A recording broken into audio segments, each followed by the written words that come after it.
This is the Horse Radio Network. This is episode 116 of the Healthy Critters Radio on Horse Radio Network. Healthy Critters Radio is brought to you each and every time by Biostar US. You can find them online at biostarus.com. On today's show, we share tips on how not to irritate or annoy your farrier. In our new Critter Corner, we share fun facts about the racehorse Man O War. In Critter Nutrition, we review 3 new dog foods. And in Coffee Klatch, we share our favorite cartoon animal characters. Listen in.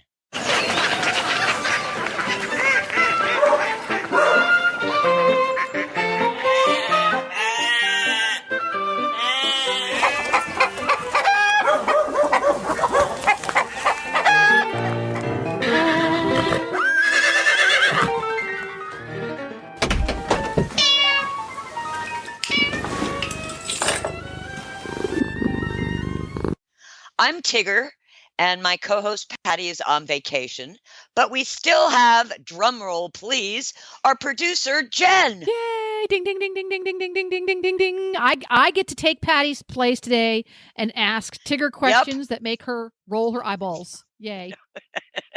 No. So I watched something really amazing on Netflix the other night. So for everybody who has Netflix looking for something great to watch, it's called Pick of the Litter. Really? It's about the raising and training of seeing-eye dogs. And it starts from the moment they're born and how they get named, how they then go to their foster parents. And in this particular litter, everybody had a P name, and there were 5 in the litter. And out of the 5, only 2 ended up being guide dogs.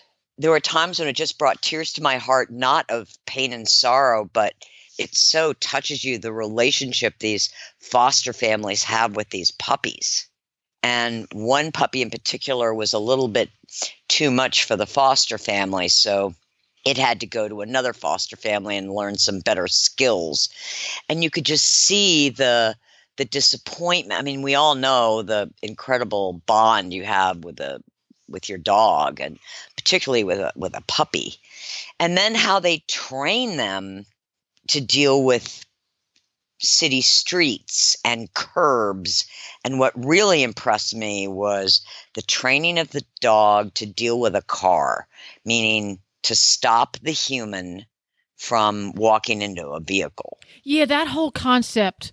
I'm going to have to watch that because you have to break that down into teeny tiny little chunks to get that skill because it seems so foreign. It's a dog. Dogs run in front of cars. Exactly. Yeah.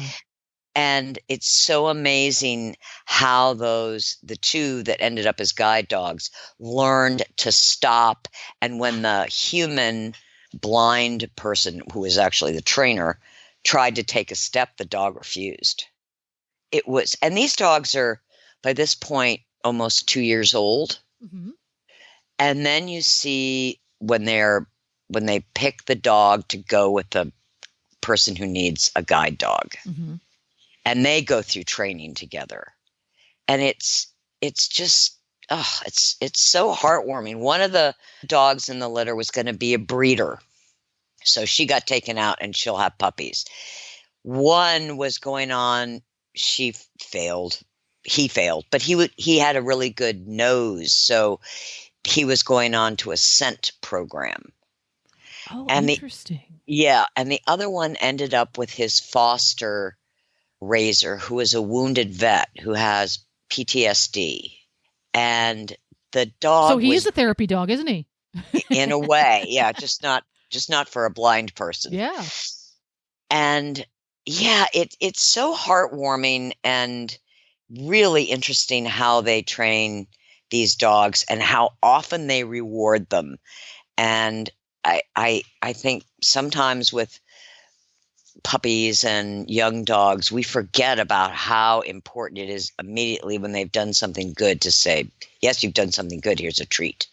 And these people had sacks of treats in this now, bag. Is this a series or is it just one show? It's just one documentary. Just the one documentary? Yeah. Cool. And it's just great. So that's my recommendation from Netflix. There we go. It is interesting how, because right now in August of 2020, and if you're listening to this show in August of 2025, and you're wondering why we're talking about this sort of thing, just go Google 2020 and you'll know hear about what's going on. We have a little bit more time to surf through things like YouTube and Netflix and other streaming services to find something that piques our interest.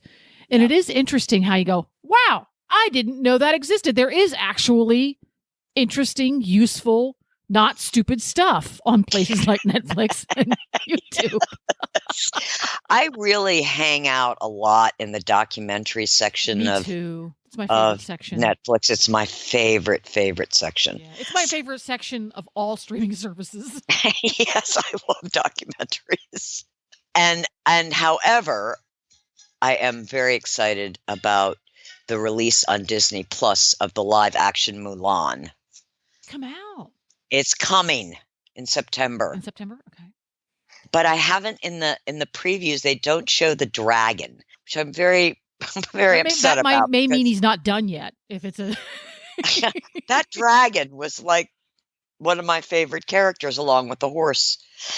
Khan. Yeah, so Khan, I think probably from my point of view, Khan was the best animated horse they ever had as far as his personality was concerned. I just thought his personality was awesome. Tangled. Yeah, he was pretty good too. Oh my gosh. Maximus. Maximus. So Netflix, what's the show called again? Pick of the Litter. Pick of the Litter on Netflix. So check it out. I'm looking forward to watching the new Holmes flick that's coming out. Like Holmes Watson? As in Sherlock Holmes' little sister. Oh. I never was a Holmes Watson. I mean, read some of the books, but never was that interested in it visually. It's Enola Holmes, and they were mysteries written. They were fiction, and it's not. Oh. It is not anything by Oliver, by the original author or anything. It's just something that came much later, but they made it into a movie on Netflix. And it's called Enola Holmes, and I'm rather looking forward to seeing that. Ah. Yeah, because I am a Sherlock Holmes fan, and I must watch on television and listen to on audiobooks all iterations of The Hounds of the Baskervilles. Yeah, I did see that with that English actor, Basil Rathbone. Oh, the original. Original. Wow. Yeah. Boy, that dates me. Now, I didn't see it when it originally came out, by the way, which was like 1932. The version they for the most recent Sherlock produced over in England with Benedict Cumberbatch. Oh, love him. Their version, their take on the Hound of the Baskervilles, because theirs takes place in the 21st century. It's modernized, but their take on how the Hound of the Baskervilles would have been written if it was written in the 21st century, I think was one of their best. The Hound, if you have. Oh wow! Okay, if you want to sit down with a nice cup of tea and watch some Benedict Cumberbatch, Hound of Baskervilles. There you go. Well, we have an interesting show. It's kind of a varied. We're all over the place. We're not real focused today. A little bit for everyone. And we're going to start with how to not to annoy your farrier, which is really important. So it is really important. Yes, but I want to know what inspired you to this topic, because there's always some inspiration. I laugh because a customer emailed me last week and said that she was on her third farrier and trying to get her horse's feet done the way she wanted them. Yeah. And so she's, telling me the story. And that's when I thought, I think we need to do a show about how not to irritate or annoy your farrier. So I think that is timely. Yes. So what is It's your timely, yes. first suggestion, Tigger? pay them on time. Ding ding ding ding ding ding ding ding ding ding ding. I've had several farriers tell me that they'll go to barns. It's a regular schedule. They go do, a bunch of horses from a bunch of different owners, and somebody inevitably says, I forgot my checkbook. Yeah. It's a hazard. And then they have to chase them down, Yeah. and it could be very legitimate that they forgot their checkbook. But it's just a good idea to pay your farrier right then and there. Yep. Because they can hold grudges. They can. Yes. They really can. They really can. And the good ones are in such demand that, it just takes one little reason and they don't want to come and do your horse anymore. Yeah. And it's just a little respect. They're a self-employed small business person. Yep. Yeah. Try to plan your budget so that you can pay them right then and there and on time. And I found a lot of the farriers down here, they'll have like Square or things like that. So you can actually just pay on on the phone. Just do it that way. A lot of them down here, which is great. Yeah. Or the I know of one down here. They have a pay portal on their website. Oh, that's perfect. So you just go on, hop on the website and pay by PayPal or whatever you want to. Our vet does that too, but that's not surprising because veterinary clinics usually have office managers. But with a farrier, it's generally speaking a one-person show. Yep. They do everything. So whenever they're starting to embrace this technology that makes it more convenient for customers to pay on time, for a lot of them, it's a big stretch to figure all that out and make it happen. And whenever you use those kinds of services, the service takes a chunk out. So when you pay by PayPal gets to keep part of that. Yep. So keep that in mind. Yep, exactly. That's interesting. Yeah. My next tip is we all horse people inevitably run into trouble potentially with farriers when the farrier tells us they're going to do this and we want them to do that. Uh-oh. Yeah. And there's a way to approach that isn't threatening. And that's what I call dial VET, the veterinarian. So that's right. You get a neutral third party involved. Yes. Yep. Yeah. Neutral third party is a good idea. I have seen real conflicts in barns with the owner wanting one thing and the farrier doesn't think that's right and he wants to do it this way, and then his experience is being, in his mind questioned. Sure. And then sometimes you have the owner of the farrier, and sometimes there's a separate rider. Yep. That also has an opinion. So yeah, it's nice if you can have a farrier and a veterinarian who can work together as a team so that when questions do come up, they don't have to be best buddies. Nope. But be able to work as a team. And again, as a farrier, self-employed small business professional, that's a skill set that if you want to work in the higher range of the customer who's willing to pay for your experience, you have to be able to do that because it's pretty common. Yeah. Yeah. What suggestions do you have, Jennifer? Besides paying them on time and not saying mean things to them. Right. I would say one of the things is don't waste the farrier's time. Good one. Have things ready and organized when they arrive so that they can get things done in a timely fashion.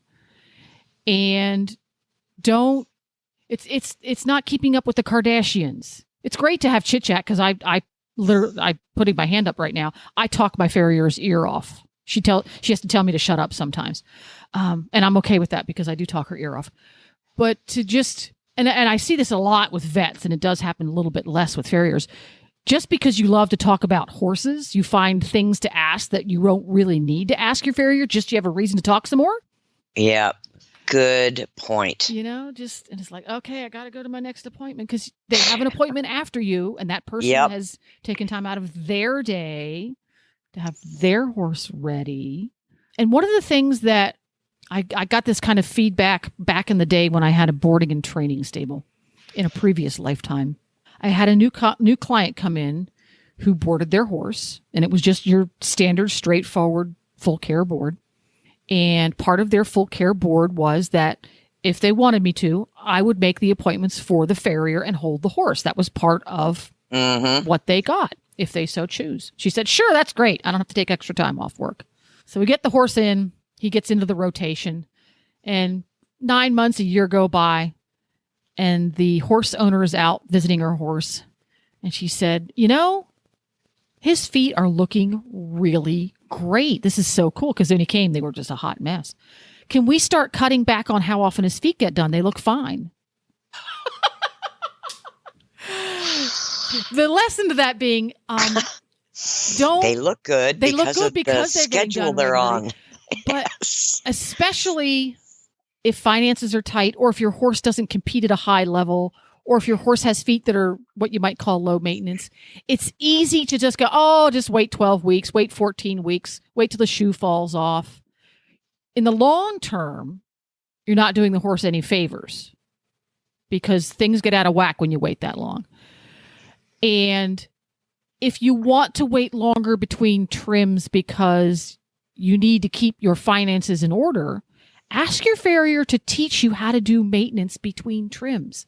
Most farriers are very happy to teach you how to appropriately file off those chips as they pop up, or lower that outside heel because it's constantly growing too long. And if we wait too long, he gets out of balance.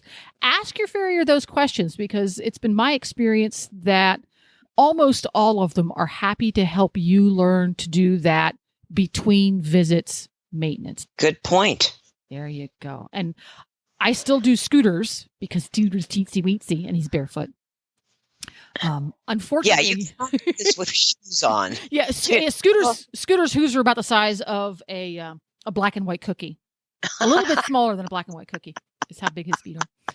Wow. So I can manage the in-between stuff with him, but Nigel has giant platypus paws, and he requires the farrier to hold up 1/4 of his body when you work on his feet. So I've tried, and I have pretty bad knees, and I've tried, and I literally cannot hold them up. Yeah. Yeah. Much to my farrier's chagrin, because she's going, you can file off those toes a little bit when I'm not here. I'm like, unless I stand him in a bucket of water for 24 hours beforehand to get his turn his feet to mush, it's just not going to happen. Well, the other thing I was going to point out is that some farriers, and each one is different and unique, get very fussy when you bring a horse in and their feet are covered in mud. Yeah. So one thing I learned is, get the feet clean, hopefully dry at least, before the farrier gets there, because they really don't like having to deal with muddy feet. It's hard on their tools. It takes extra time. Yeah. And I spent most of my life living up in the Northeast, in the mid-Atlantic region, where we have plenty of mud that sticks to everything.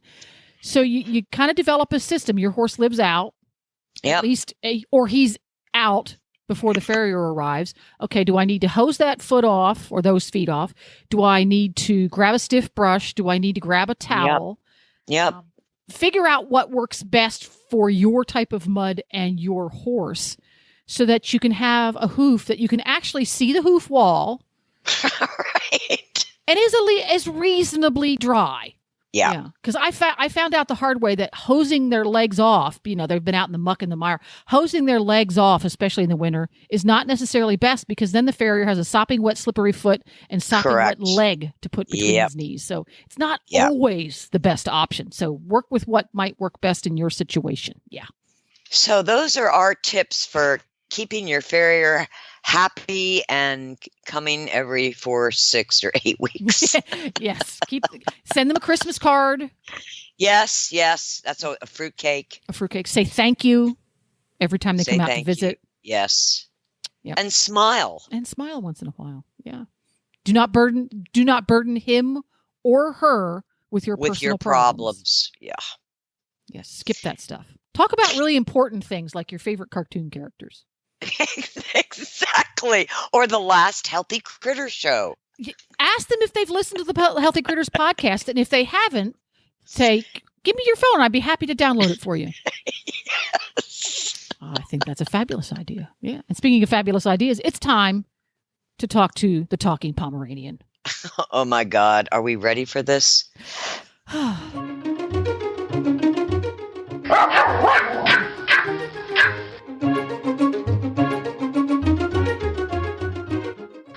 Hetty! Oh, you're really early. We don't have Patty. She's on vacation. What is with all of you people going on vacation all the time? I'm feeling a little bit rejected. Why do I never get an invitation? Oh, poor Hedwig. I could go. I would be so happy. Where would you go on vacation? Where would I go on vacation? I think I would like to go to the mountains. And be carried up the mountain on a burro.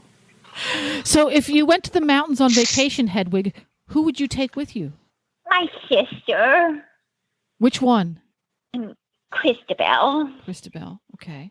Not my new sister. Only Christabel? Just Christabel? Nobody else?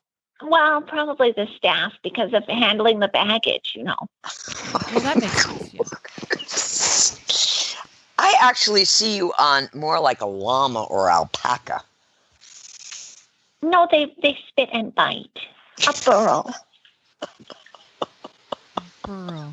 Now, would you like to ride your burro bareback, or would you like to have a nice, soft, squishy, upholstered saddle for your burro?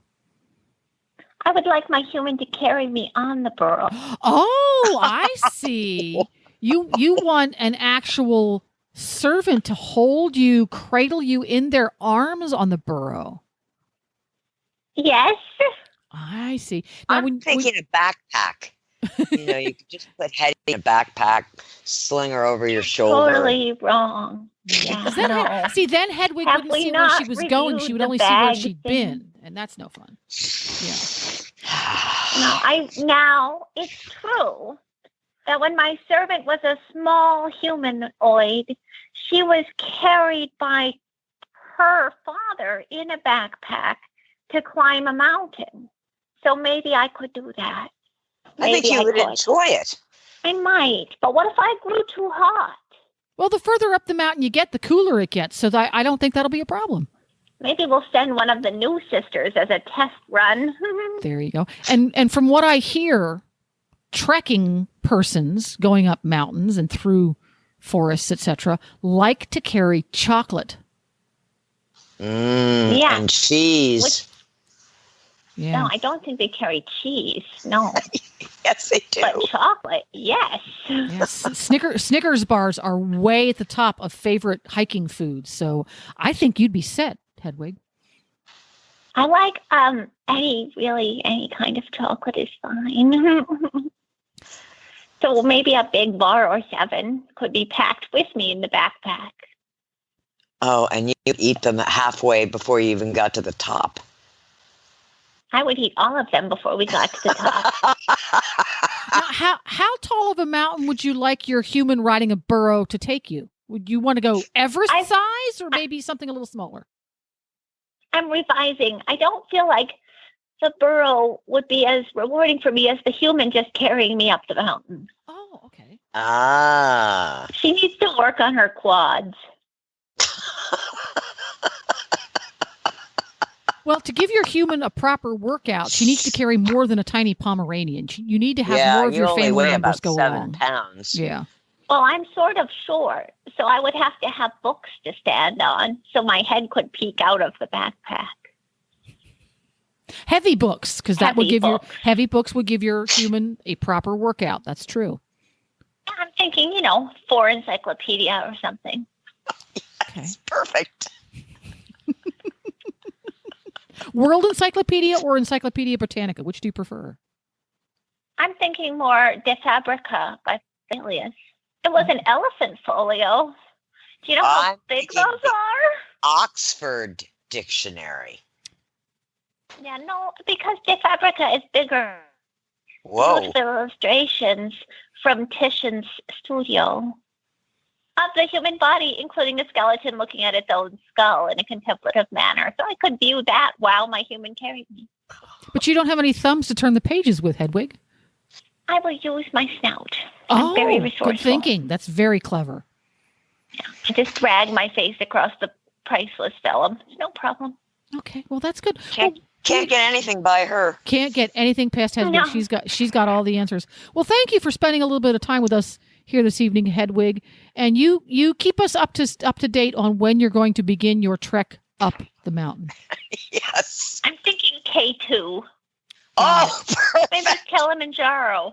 We will. Oh, that would be nice. Yeah, we will watch for the posts on the Ask Hedwig Facebook page. All right. Well, you guys be well. Do take good care. Oh, we will. Thank you, Hetty.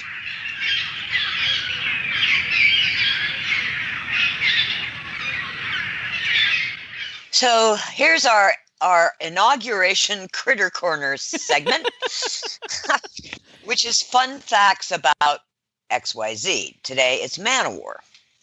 And these fun facts come from the Kentucky Horse Park. Man O War was unquestionably the most famous thoroughbred who ever lived. The Kentucky Horse Park pays tribute to this legendary horse with a bronze sculpture and memorial at his gravesite, located in a place of honor near the entrance of the park. He is buried alongside the Triple Crown winner War Admiral, who was his son, and several Man O War other noteworthy sons and daughters. The peerless African-American jockey Isaac Burns Murphy is also buried nearby. I thought that was a really interesting fact. I knew that they had a plaque there. I didn't know he was buried there. Yes. Huh. How about that? Those who knew Man O War were enriched by the experience. This was not just another racehorse. Man O War was one of 1,680 thoroughbreds foaled in 1917. Wow, he was born on. Yeah, that's yes. Wow, they'll have that many at one farm now. I know. That's crazy. Sorry, I won't. I have to keep. Okay. I have to stop interrupting. No, it's good. He was born on March 29th at the Kentucky Nursery Stud, owned by August Belmont II. Man O War's sire was Fair Play by Hastings, both of whom were mean and temperamental, but excellent weight carriers. To provide balance to Fair Play's temper, Belmont bred him to Mahaba by Roxand, who had won the British Triple Crown. Her ancestors were even-tempered and intelligent. He was named by Mrs. Belmont, My Man O War, since he was a war baby. Belmont's insight as a breeder ultimately paid off, if not in money. Belmont was to serve in the Army in 1918, so he ordered his entire crop of yearlings sold at Saratoga. At Saratoga, Man O War was bought by Pennsylvania horseman Samuel Riddle for $5,000. Riddle reasoned that if the big chestnut yearling didn't succeed as a racehorse, he could perhaps be trained as a show jumper. Really? Huh. The horse was shipped to Riddle's training farm, Glen Riddle, in Maryland. Man O War was trained by Louis Fustel, who had trained Mahaba, Fair Play, and Hastings. Here, Man O War grew to the size and name of Big Red. When he was sent off to his first race at Belmont Park, a retired bay hunter named Major Treat accompanied him and would continue to travel with Man O War throughout his racing career. On June 6, 1919, Man O War won his first race by 6 lengths, crossing the finish line at a canter. He showed his desire to be a front runner and never liked to have any other horse in front of him. Legend has it that upon seeing him in action, a spectator asked a groom, "Who's he by?" The reply was, "He's by himself and there ain't no one going to get near him." He ran only inexpensive stake races for the remainder of his career. As his wins built up, so did the weight he was required to carry. By his fourth race, Man O War was carrying 130 pounds, a very great weight for a 2-year-old. His sixth race was the Sanford Memorial and the only defeat of his career. A bad start left him with a 10-length deficit, and once he caught the pack, he was boxed in. He was beaten by a horse, ironically, that was named Upset, whom Man O War had beat on 6 other occasions. Instead of this lone defeat, at the end of his 2-year-old season, he was selected Horse of the Year. Man O War went undefeated as a 3-year-old in 1920 and reduced the American record for the mile by 2/5 of a second. Later in the Belmont Stakes, he went 1 3/8 in 2 minutes and 14 1/4 seconds, which stood for 50 years. Wow, 50 years. Dang. I know.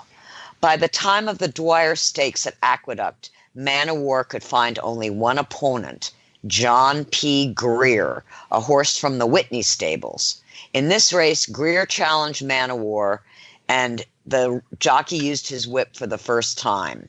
Man O War dashed to victory and set a new American record. The crowning event of Man O War's career came in a match race against the celebrated Canadian horse Sir Barton, the first winner of the Triple Crown. On October 12, 1920, he and Man O War met in Windsor, Ontario. Man O War won by 7 lengths. In the career of Man O War, he won 20 out of 21 races. But he never ran the Kentucky Derby. Nope. But this is this other little known fact.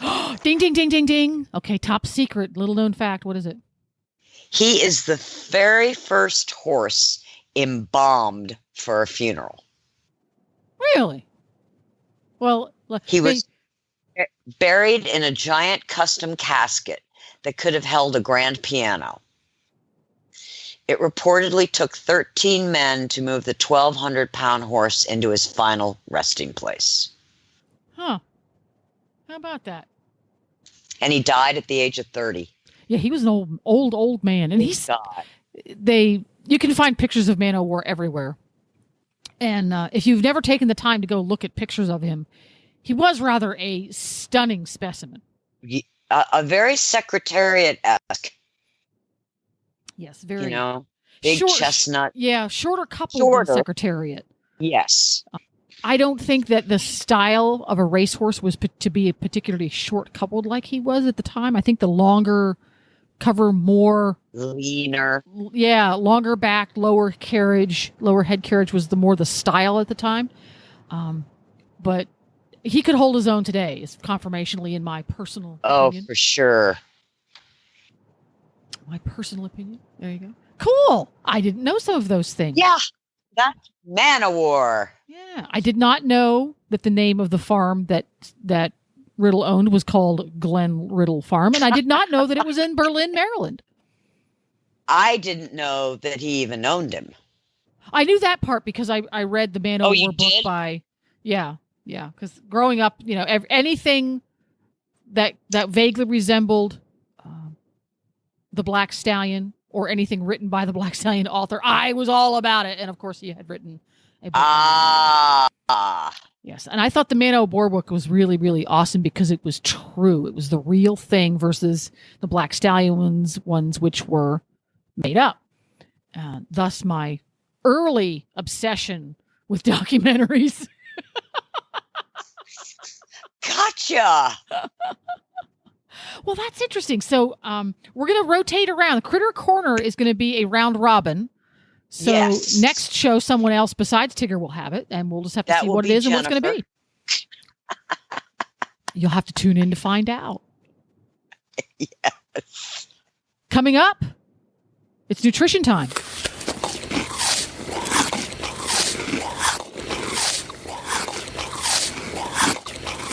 So we're here in Critter Nutrition, and I thought I would give you my review of 3 dog foods I've been trying this summer in my quest for the ultimate dog food. I have a, Kemosabe, who's a senior, and Thunder Bear just became one. And I've noticed that the older dogs seem to do better on a cooked food, not raw, especially kemosabe. So while I do make dog food in my crock pot, I also can be forgetful and lazy. And I thought, wow, wouldn't it be great if I could just take something out of the refrigerator? Yay! So, yes. So I started looking for dog food. And of course, as usually happens, as I was looking for kemosabe, I found something to try on Keen. So much for my scientific approach. But the two that I was most focused on for kemosabe was Raised Right and the Farmer's Dog. So Raised Right is one of these subscription plans. Their ingredients are very clean. For instance, the turkey adult dog recipe is turkey thigh, turkey heart, turkey liver, carrots, blueberry organic spearmint, cod liver oil, eggshell powder, flaxseed oil, and organic kelp powder. Well, I can pronounce all those things. Cool. Yes. Their beef is beef heart, carrots, peas, beef liver, cranberries, organic spearmint, flaxseed oil, eggshell powder, cod liver oil, organic kelp. So the thing that I did not like, I love the ingredients. No question. It's a really clean product. When you open the bag, it looks like something that a dog might have thrown up, except without all the liquid. And they kind of tell you on the package, well, put it in the bowl and fluff it up. So I really didn't like that part. Kemosabe said it was okay. He could live on it. Crockett said, absolutely not. This is revolting. Wookie said, this is pretty good stuff. I can eat this. Isn't that interesting? 3 very different opinions.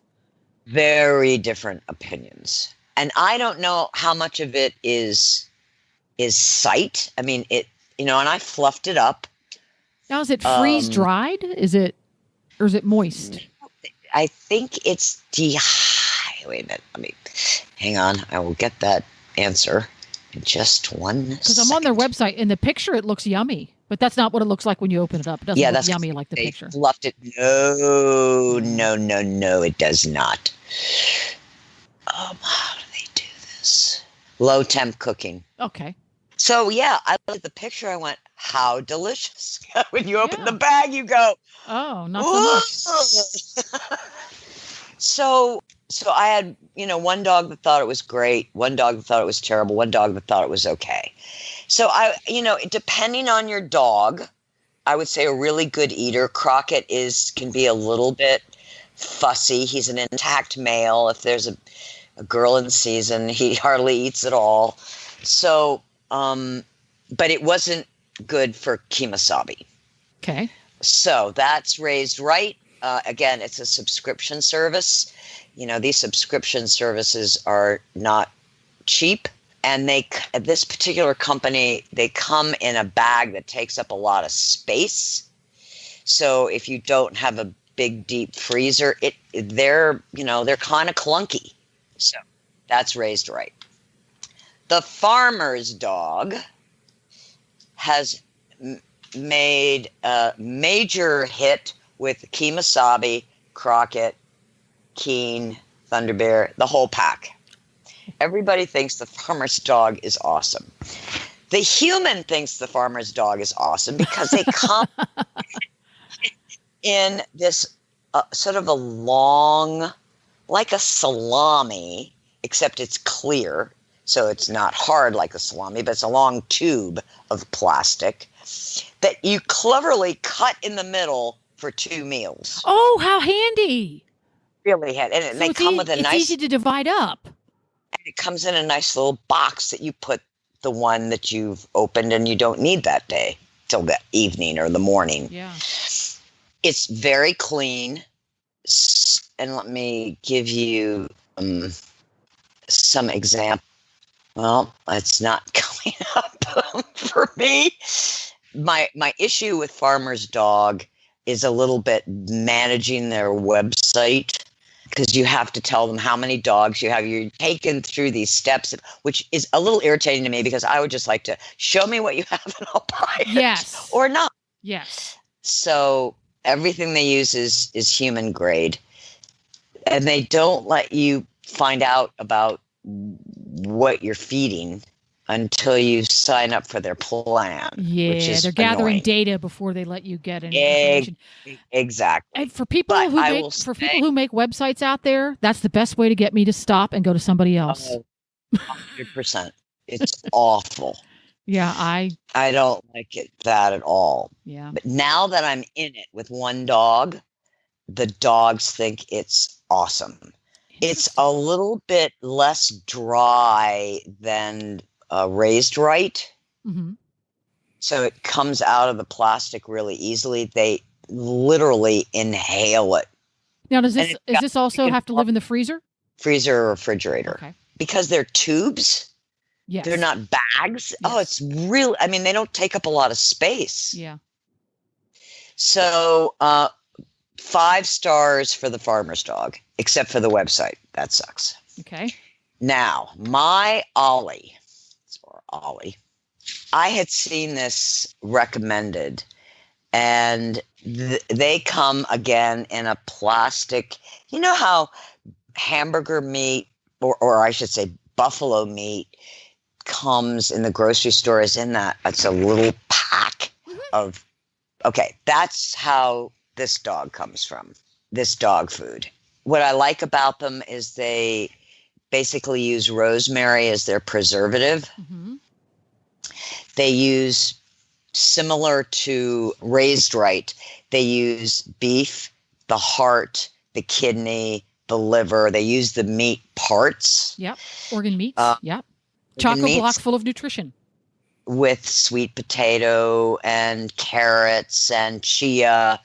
They do have minerals that, like iodized salt, and they add a vitamin E supplement. So in terms of being pure, it's not as pure and clean as raised right or the farmer's dog. But Keen has done really, really well on it. I've taste tested it with the others. Everybody loves it.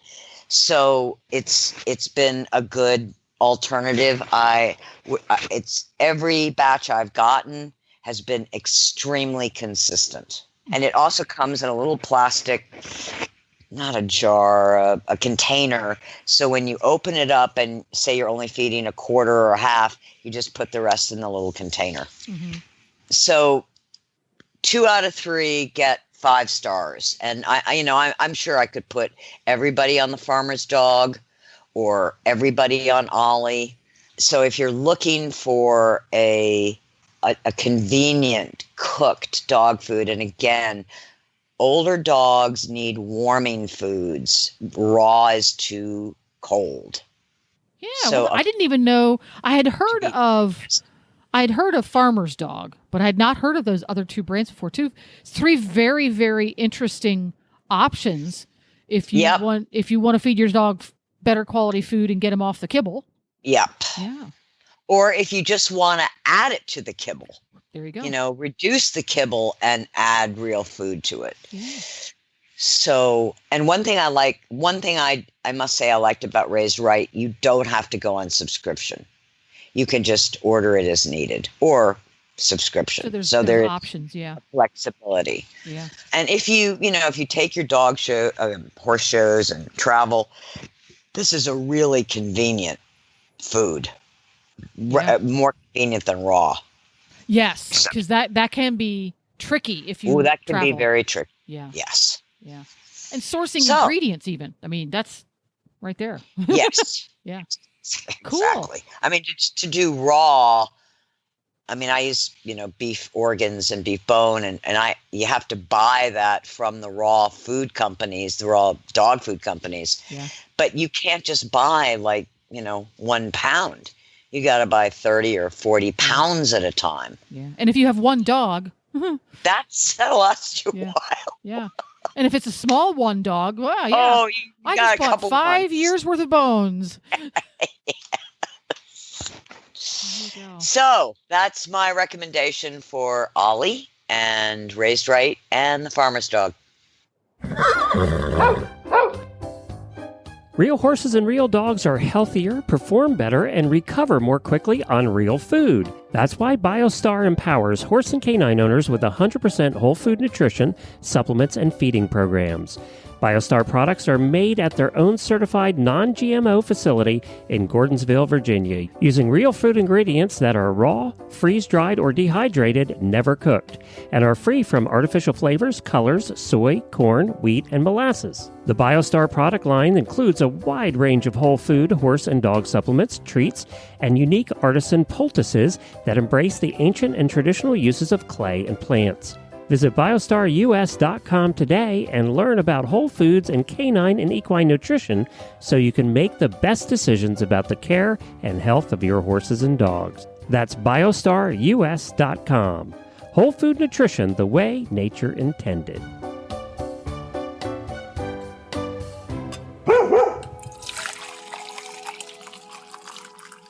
So now we're at Coffee Klatch for our favorite cartoon animal characters. And I'm going to begin with my absolute favorite, which is Rocky and Bullwinkle. Oh! Followed closely by Mr. Peabody and his boy Sherman. Now, did you watch? They made a feature film of Mr. Peabody and Sherman. Did you see that? I did not. It was awful. It was just awful. But I love Rocky, Bullwinkle, and Sherman. And my favorite one of all, because they were all together. Rocky and Bullwinkle would have a piece, and then and then the Fractured Fairy Tales. Fractured Fairy Tales were the best. The best. Yeah. And Dudley Do-Right. Dudley Do-Right, Canadian Mountie. Oh, and can we forget Boris and Natasha? What was Boris? Boris Badenoff. Boris Badenoff. Natasha. Yeah, that's the good stuff. Darling. Yes. Moose and Squirrel. And it's funny because every once in a while in a spy movie spoof, you will see subtle Easter egg references to Natasha and Bullwinkle and Boris Rocky Badenoff. and Bullwinkle are now on a ad for the Geico. Yes, they are. Yes. They're selling insurance now along with the Muppets. Calls him Mr. Winkle. Yeah. Mr. Winkle. Yeah. So funny. That's at the top of my list. What's at the top of your list? The top of my list, Marvin the Martian has always been a favorite. Oh, wow. I've always loved Marvin the Martian. Marvin the Martian he likes to be by himself. He does. He is... But not really an animal. No, These are animal well, he's a Martian. Well, He's not a plant. An animal? He's not a plant.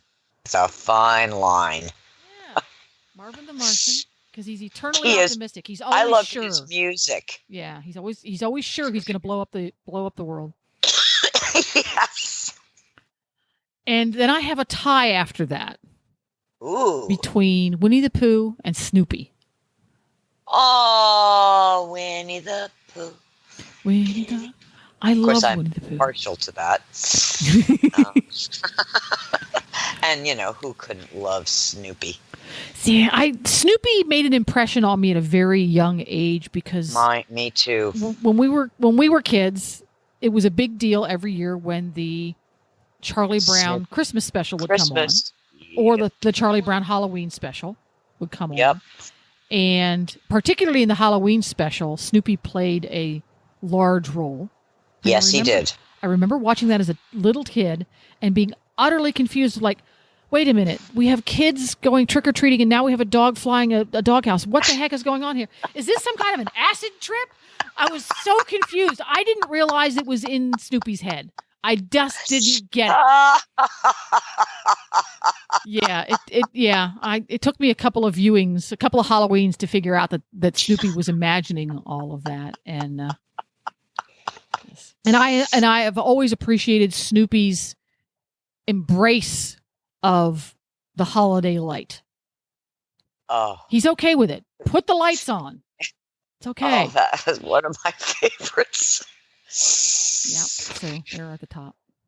Well, I would have to add that as a little kid, and I'm a little older than you, it was Tweety Bird.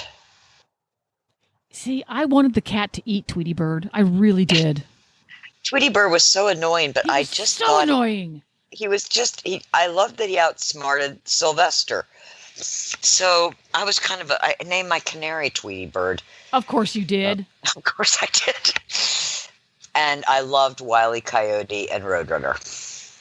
I liked Wile E. Coyote, but again, I kind of wanted the Roadrunner to catch him. Well, I just loved the fact that the coyote was always blowing himself up, and the Roadrunner would run right in and go, meep, meep. It was so irritating. You know what? I had two older brothers who used to drive me crazy. They just irritated the living daylights out of me, and I think I wanted Wile E. Coyote to get the bird because the bird represented my brothers, you know? Yeah, I was the oldest. So see, yeah. I was probably the annoying bird to my brother. Truth comes out. Yeah, there we go. Yeah, admittedly. And I never was a big Mickey Mouse the Mouse fan, but I love some of the other characters. Like I love Pluto, the dog. Thought he was just awesome. Daffy Duck kind of annoyed me, so I wasn't so crazy about him. But I loved the big old rooster. Foghorn Leghorn. That's it. Boy, you have a good memory. I couldn't remember his name. He's near the top of mine. Yeah. Oh, he is just one of the great characters. And the thing that I really appreciate about current Disney animation and certainly Pixar is that they're still creating really memorable animal characters. I mean, as well as human characters. And I don't want to leave out my favorite character in Cinderella. The mouse? The mice. Yeah, the mice are awesome. And he can't fit through the doorknob. The mice were awesome. That was absolutely my favorite part of the animated film was the mice making the dress. The mice. Yeah. Oh gosh. And just scurrying around with the little hat. You know, he had a little cap on. Yeah. Oh, he was so cute. Cinderella. Yes, that's it. Yeah. So. And the teapot. The teapot from. Oh, Alice in Wonderland? No, not Alice in Wonderland with teapot. Brain dead moment in like the Beauty and the Beast. Beauty and the Beast. Thank you. The teapot in Beauty and the Beast. I love the teapot. Yeah, she was great. But I have to say, in Alice in Wonderland, the Cheshire Cat stole the show. See, I found him a little creepy. Oh, you did? Yeah. I loved him. Yeah. Alice in Wonderland as a whole was a little bit too weird. Again, I didn't get that Snoopy was having an imaginary dream flying his doghouse. Alice in Wonderland was way too big a leap for me.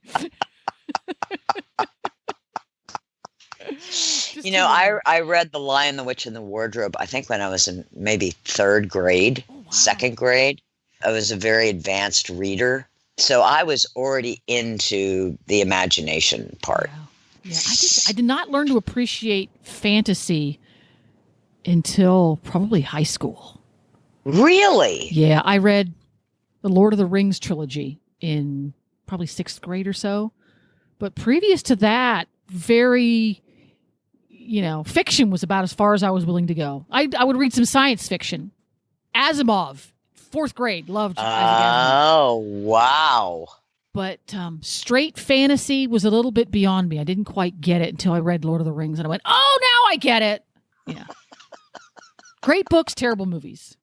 You think the Lord of the Rings was a terrible movie? I thought the movies were awful. Did you really? Yes. You are the first person I've ever met that didn't like them. Oh, I remember reading the books, and the books were amazing. Wow. And I think it's because when I read the books, as I said, I didn't read a lot of fantasy. And when I read the books, it was so vivid inside my own head. What they put on the screen didn't match it at all. Mm-hmm. And I think that's where it was all very, very dark. The cinematography, it was very dark, and it was the CGI at the time was kind of crappy. And the practical effects that they used to try and create what Tolkien was writing didn't work for me. Yeah. Didn't work. Interesting. Great books, though. Wow. I mean, I didn't enjoy reading Tolkien, and the movies just didn't speak to me. I guess because Tolkien doesn't really speak to me. I'm way more of a Star Wars. I can take that journey anytime. And I think it was written with the technology available to create it visually concurrently versus Tolkien, which was written way before anybody imagined you could do the things that you can do with film. Right. And I would take Harry Potter over the Lord of the Rings any day. Any Harry Potter movie. Yes. I have them all permanently installed in my DVR. Yes. And they were so true to the books. Yeah. They did it. They did a pretty good job. I haven't read the books because I hardly ever read a book anymore. I listen to all of them. But I'm really enjoying going back and listening to the books because they had to move stuff around.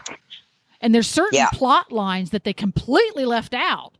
Yes, they did. Well, there was so much going on in those books. Yeah, Hermione and her elf efforts. Yes. Spoiler. That was like, what? I didn't know anything about that.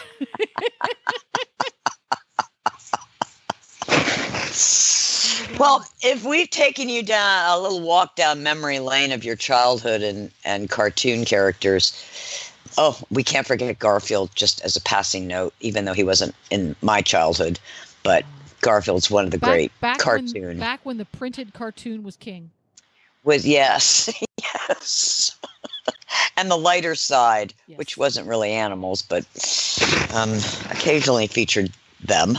Just drop us a postcard.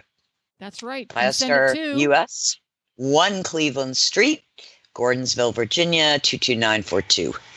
Thanks for listening, everyone, and thanks to our sponsor, Biostar US. You can find them online at biostarus.com. Get the Horse Radio Network phone app on iOS or Android by searching for Horse Radio Network in the App Store. It's free and easy to use. For details about today's show, go to healthycrittersradio.com, where you can find links, photos, and more information about our guests. As always, we love your feedback. Please follow us on Facebook under Healthy Critters Radio. Be sure to visit all the great shows on Horse Radio Network at horseradionetwork.com. Love your dog. Hug your horse. Feed your chickens. Clean your litter box. Dance with your goat. Slither with your snakes. Howl at the moon.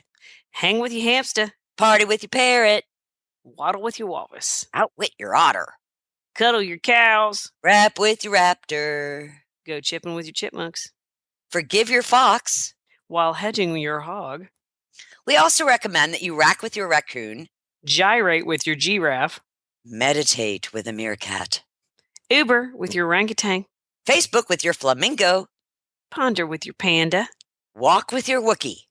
Yawn with your yak. Twitter with your toucan.